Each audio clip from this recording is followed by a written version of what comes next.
Target 294 আমাদের আজকের আলোচনা কলকাতা উত্তর লোকসভা কেন্দ্র। এই কলকাতা উত্তর লোকসভা কেন্দ্র বলা যেতে পারে তৃণমূল কংগ্রেসের গড়, তার থেকে বেশি বলা ভালো সুদীপ বন্দ্যোপাধ্যায়ের গড়। একটা সময় কলকাতা উত্তরের প্রাণপুরুষ ছিলেন অজিত পাজা, তারপর কিন্তু এই গড় হয়ে উঠেছে সুদীপ বন্দ্যোপাধ্যায় এবং দীর্ঘদিন এই কলকাতা উত্তর থেকে সাংসদ হয়েছেন সুদীপ বন্দ্যোপাধ্যায়। এই কলকাতা উত্তর লোকসভা কেন্দ্রে যে 7টি বিধানসভা কেন্দ্র রয়েছে, চৌরঙ্গি, এন্টালি, বেলেঘাটা, জোড়াসাঁকো, শ্যামপুকুর, মানিকতলা এবং বেলগাছিয়া, এই 7টি বিধানসভা কেন্দ্রে 2021 সালে কোন দল জয় পেয়েছিল, 2024 সালের লোকসভা ভোটের নিরিখে কোন দল কী অবস্থায় রয়েছে এবং 2026 সালে বিধানসভা নির্বাচনে কোন দল কয়টি আসনে পেতে পারে, সব কিছু নিয়ে আলোচনা করবো আজকের এই ভিডিওতে। নমস্কার, আমি সত্যজিৎ পাল।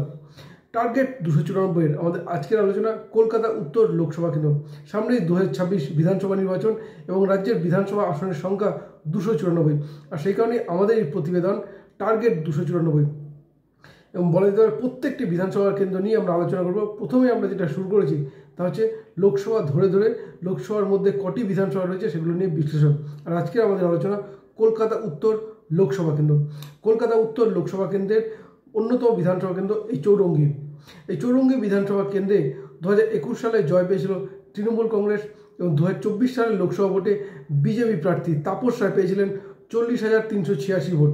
অন্যদিকে তৃণমূল কংগ্রেস প্রার্থী সুদীপ বন্দ্যোপাধ্যায় পেয়েছিলেন 55,031 ভোট এবং কংগ্রেস প্রার্থী প্রদীপ ভট্টাচার্য পেয়েছিলেন 18,285 ভোট। অর্থাৎ এই চৌরঙ্গি বিধানসভা কেন্দ্রে দিয়ে এগিয়ে রয়েছে তৃণমূল কংগ্রেস। এন্টালি বিধানসভা কেন্দ্র। এন্টালি বিধানসভা কেন্দ্রে 2021 সালের বিধানসভা নির্বাচনে জয় পেয়েছিল তৃণমূল কংগ্রেস এবং 2024 সালের লোকসভা ভোটের নিরিখে বিজেপি প্রার্থী তাপস রায় পেয়েছিলেন 54,137 ভোট। অন্যদিকে তৃণমূল কংগ্রেস প্রার্থী সুদীপ বন্দ্যোপাধ্যায় পেয়েছিলেন 83,446 ভোট এবং কংগ্রেস প্রার্থী প্রদীপ ভট্টাচার্য পেয়েছিলেন 24,305 ভোট। এরপর বেলেঘাটা বিধানসভা কেন্দ্র। বেলেঘাটা বিধানসভা কেন্দ্র 2021 সালে জয় পেয়েছিল তৃণমূল কংগ্রেস এবং 2024 সালে বিজেপি প্রার্থী তাপস রায় পেয়েছিলেন 46,531 ভোট এবং সুদীপ বন্দ্যোপাধ্যায় তৃণমূল প্রার্থী পেয়েছিলেন 92,443 ভোট এবং কংগ্রেসের প্রদীপ ভট্টাচার্য পেয়েছিলেন 24,706 ভোট। অর্থাৎ এই বেলেঘাটা আসনেও কিন্তু এগিয়ে রয়েছে তৃণমূল কংগ্রেস। এরপর জোড়াসাঁকো বিধানসভা কেন্দ্র। 2021 সালের বিধানসভা নির্বাচনে এই জোড়াসাঁকোর আসনে জয় পেয়েছিল তৃণমূল কংগ্রেস এবং 2024 সালের লোকসভা ভোটে বিজেপি প্রার্থী তাপস রায় পেয়েছিলেন 49,294 ভোট। অন্যদিকে তৃণমূল প্রার্থী সুদীপ বন্দ্যোপাধ্যায় পেয়েছিলেন 41,893 ভোট এবং কংগ্রেস প্রার্থী প্রদীপ ভট্টাচার্য পেয়েছিলেন 12,293 ভোট। অর্থাৎ এই জোড়াসাঁকো আসনে কিন্তু লিড পেয়েছে বিজেপি। এরপর শ্যামপুকুর বিধানসভা কেন্দ্র। 2021 সালের বিধানসভা নির্বাচনে এই শ্যামপুকুর আসন ছিল তৃণমূল কংগ্রেসের দখলে। 2024 সালে লোকসভা ভোটে বিজেপি প্রার্থী তাপস রায় পেয়েছিলেন 49,662 ভোট এবং তৃণমূল কংগ্রেসের সুদীপ বন্দ্যোপাধ্যায় পেয়েছিলেন 48,063 ভোট এবং কংগ্রেস প্রার্থী প্রদীপ ভট্টাচার্য পেয়েছিলেন 9,528 ভোট। অর্থাৎ শ্যামপুকুর বিধানসভা আসন থেকে কিন্তু লিড পেয়েছে বিজেপি।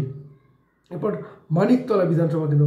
মানিকতলা বিধানসভা কেন্দ্রে 2021 সালে জয় পেয়েছিল তৃণমূল কংগ্রেস এবং বলা যেতে পারে 2024 সালে যে উপনির্বাচন হয় সেই উপনির্বাচনে কিন্তু জয় পায় তৃণমূল কংগ্রেস এবং 2024 সালের লোকসভা নির্বাচনে বিজেপি প্রার্থী তাপস রায় পেয়েছিলেন 63,389 ভোট।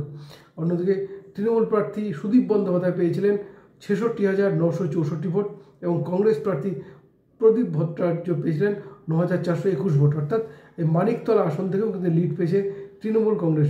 এরপর বেলগাছিয়া বিধানসভা কেন্দ্র। 2021 সালের বিধানসভা নির্বাচনে এই বেলগাছিয়া আসন থেকে জয় পেয়েছিল তৃণমূল কংগ্রেস। 2024 সালের লোকসভা ভোটের নিরিখে বিজেপি প্রার্থী তাপস রায় পেয়েছিলেন 57,867 ভোট এবং তৃণমূল প্রার্থী সুদীপ বন্দ্যোপাধ্যায় পেয়েছিলেন 65,137 ভোট এবং কংগ্রেস প্রার্থী প্রদীপ ভট্টাচার্য পেয়েছিলেন 16,018 ভোট।